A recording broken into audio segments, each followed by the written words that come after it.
Today I'm going to discuss how to modify batteries, the kind of batteries that you use in model boats, tanks, airplanes, cars. Um, this is the standard 7.2 volt. They come in different types, NiCad, nickel metal hydride, etc. What I'm going to do is talk to you a little first about the batteries. First off, this is the basic battery, 7.2 volts. It consists of 6 1.2 volt cells in series. Series means that they are connected end to end. 6 times 1.2 is 7.2 volts. If you go to a larger batteries, higher voltage, here's an 8.4 volt battery.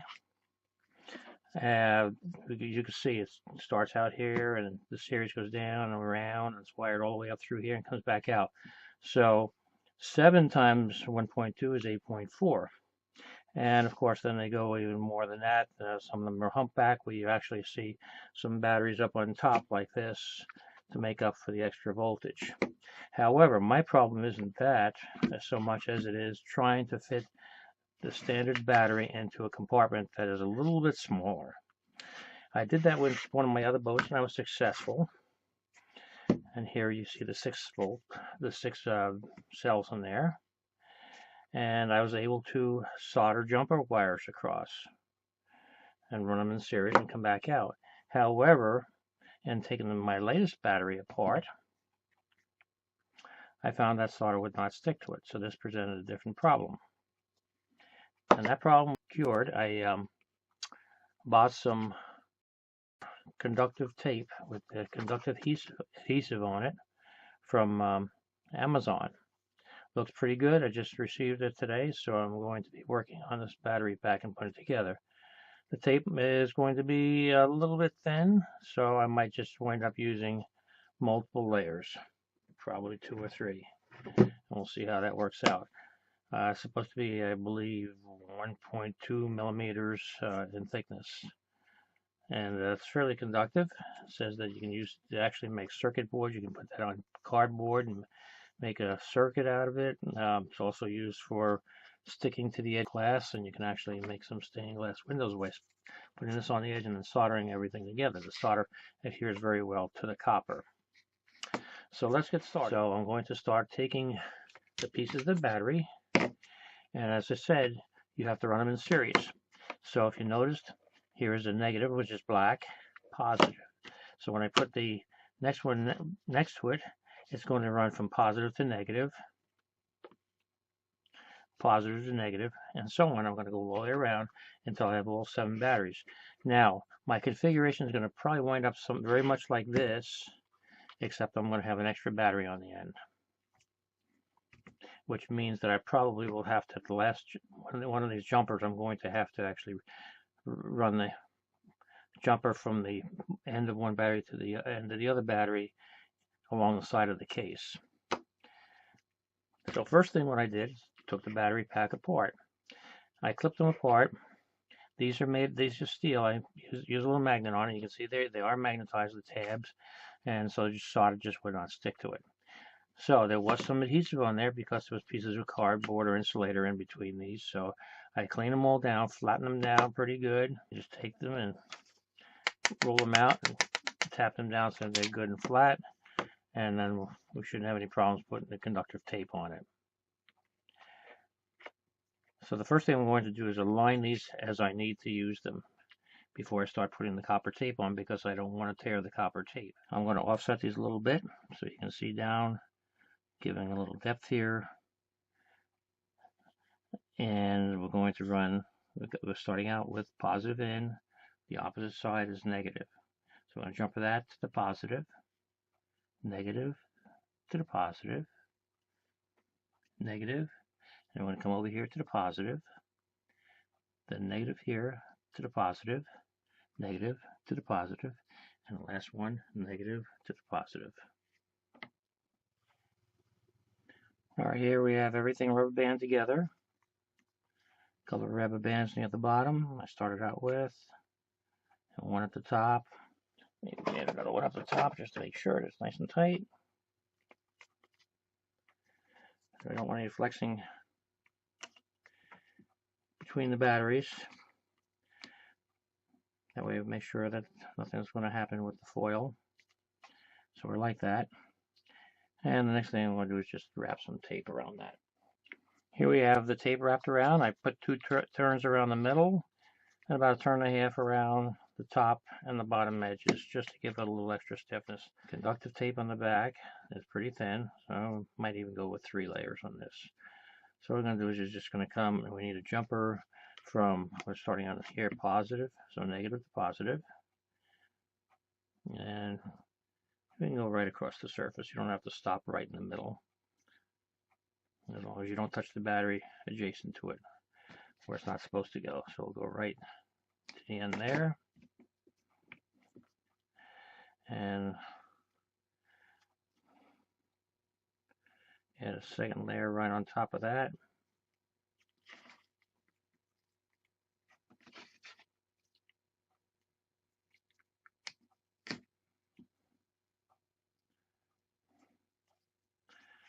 And a third layer right on top of that.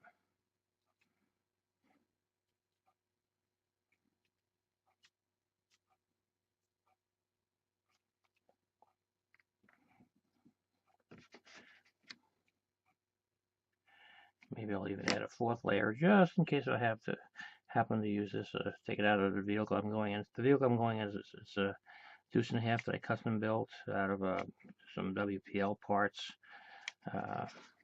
Completely rebuilt everything, and I put the new gear drive in that JJRC offers, so it's got pretty good gearing in it, and so it doesn't demand a lot of current. And now we have to get from this guy, positive, to this negative. So we'll just see if this little last piece will get us over there. So I'm going to run from here,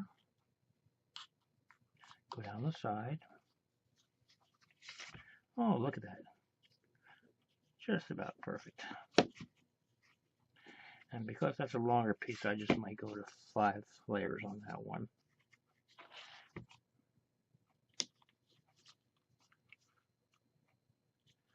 You can tell that already everything is starting to tighten up just with the addition of the copper tape on here.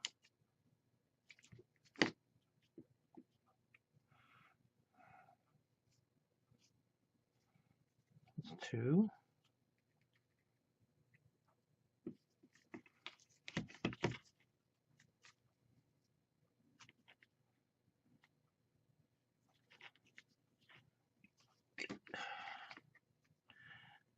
Three.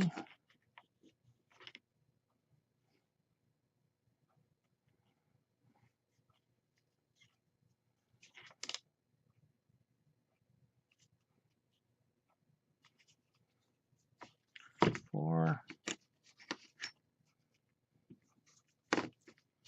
And we'll go with 1 more. Now maybe make it 2 more just for luck.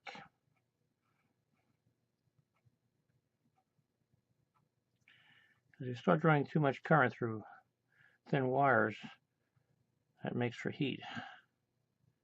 Heat can cause fires, or just a breakdown in connection, just melting everything, or burning the wires up. So I'd just be on the safe side. This stuff is extremely cheap and very, very promising for future type of work like this.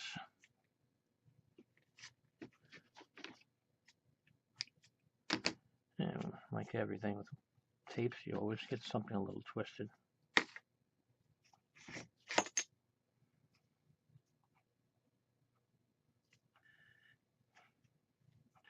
Yeah, I can feel the thickness there. It's pretty good.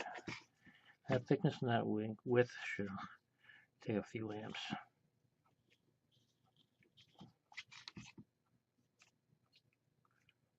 Now, this battery pack I know was drained, which is okay to work with. In fact, they might even be a little bit better. So we go with red is the square, and black or negative is that half round So I'm showing 4.3 volts, which is about right because I know it's been drained pretty good. So I'm going to tape this up, and then I'm going to charge it up, and we'll see how that works out.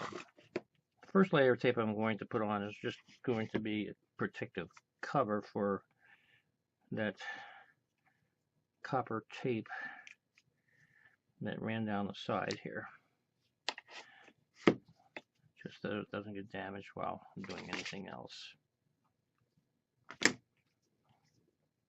Like that. I'm going to be doing a couple layers around the side, so at least I got one down there, and I'll just do the top and the bottom. So I'm just going to start out here, like so. Get that corner, come around the one end, and what I did is I cut the original plastic down a little bit, kind of as a strain relief to hold the wires there. So solder connections look pretty tight on there, so shouldn't have a problem, but it'll help make it look a little neater. Let's see. This guy must be charged enough. Put this guy on.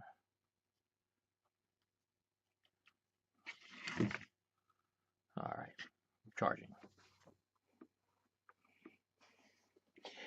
Okay, we've only had this on the charger for about 5 to 8 minutes. I'm going to take it off. Got my label on there.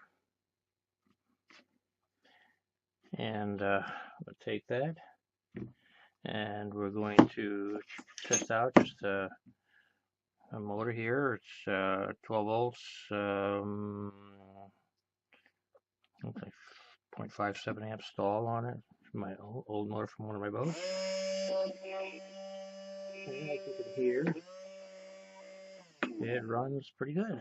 So we'll get that back on the charger here and let it continue charging. Thanks for watching.